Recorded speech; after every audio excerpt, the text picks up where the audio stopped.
Selanjutnya, kita akan belajar besaran turunan. Berikut ini adalah contoh dari besaran turunan luas. Untuk benda yang berbentuk persegi, luas benda dapat ditentukan dengan mengalihkan hasil pengukuran panjang dengan lebarnya. Besaran luas, jika panjang dan lebarnya diukur dalam satuan meter, maka luas yang diperoleh satuannya adalah meter kuadrat. Nah, luas merupakan contoh dari besaran turunan. Berikutnya contoh besaran turunan yang kedua, yaitu volume. Misalnya, kamu mempunyai dua wadah, yakni wadah yang besar dan wadah yang kecil. Jika dipergunakan untuk menampung air, wadah yang besar pasti dapat menampung air lebih banyak. Hal tersebut terkait dengan besarnya ruangan yang terisi oleh materi. Biasanya disebut volume. Jika volume suatu benda lebih besar, maka benda itu dapat menampung materi lebih banyak dibandingkan benda lain yang volumenya lebih kecil. Volume merupakan besaran turunan yang berasal dari besaran pokok panjang.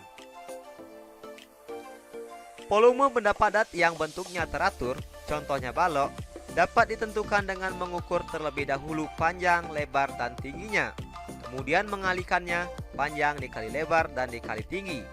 Jika panjang, lebar, dan tingginya diukur dalam satuan meter, maka volume yang diperoleh satuannya adalah meter kubik atau meter pangkat 3. Sedangkan, bagaimana cara menentukan volume suatu zat cair? Oleh karena itu, jika zat cair dituangkan ke dalam gelas ukur seperti ditunjukkan pada gambar, volume zat cair dapat dibaca pada skala sesuai ketinggian permukaan zat cair di dalam gelas ukur tersebut. Dalam kehidupan sehari-hari, volume zat cair biasanya dinyatakan dalam satuan mililiter atau liter.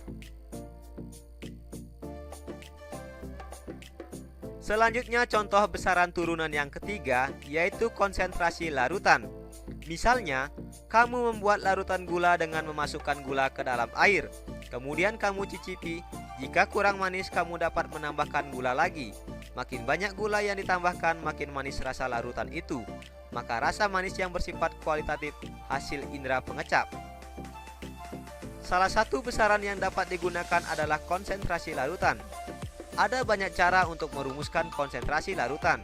Pada contoh larutan tersebut, konsentrasi dapat dirumuskan sebagai massa gula atau zat terlarut dibagi volume zat pelarut. Besaran turunan yang berikutnya yaitu laju pertumbuhan. Besaran panjang dan waktu dapat digunakan untuk menentukan pertumbuhan tanaman. Misalkan, kamu menanam jagung. Pada pengukuran awal diperoleh tinggi tanaman 20 cm dan dalam waktu 10 hari tingginya menjadi 60 cm. Kamu dapat menentukan laju pertumbuhan jagung tersebut dengan perhitungan sebagai berikut. Laju pertumbuhan dirumuskan dengan pertumbuhan tinggi dibagi selang waktu. Nah, pertumbuhan tinggi di sini yaitu 60 cm dikurang 20 cm dibagi selang waktunya 10 hari sehingga diperoleh 4 cm per hari. Jadi, laju pertumbuhannya yaitu 4 cm per hari. Contoh besaran turunan berikutnya yaitu kecepatan. Kecepatan diturunkan dari besaran panjang dan waktu, yaitu panjang atau jarak dibagi waktu. Kecepatan adalah besaran vektor yang menunjukkan seberapa cepat benda berpindah.